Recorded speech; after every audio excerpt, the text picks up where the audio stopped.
Hvad er en radiograf? Er det ikke sådan en, der sådan trykker på nogle knapper, så du. Og så kommer vi rundt. Nej.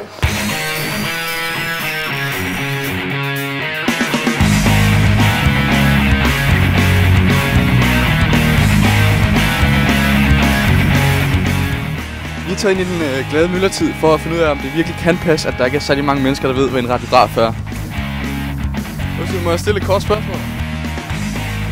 Kan du fortælle mig, hvad en radiograf er? Radiograf? Radiograf. Nej. Ja, det kan jeg ikke huske. Ja. Er det ikke sådan en, som telegraferer og du? En hvad? En radiograf? Ja, det er et måleinstrument. Det er en form for kommunikationsredskab. Noget, der måske kan modtage eller sende radiobølger. Hvad var det, du sagde, det hed? Ved du ikke det, skat? En radiograf.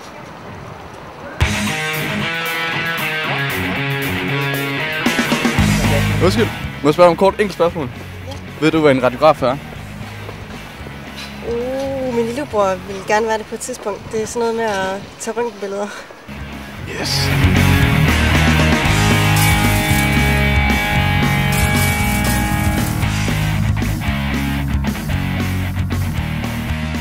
Er det sådan en, de bruger på hospitalerne, måske?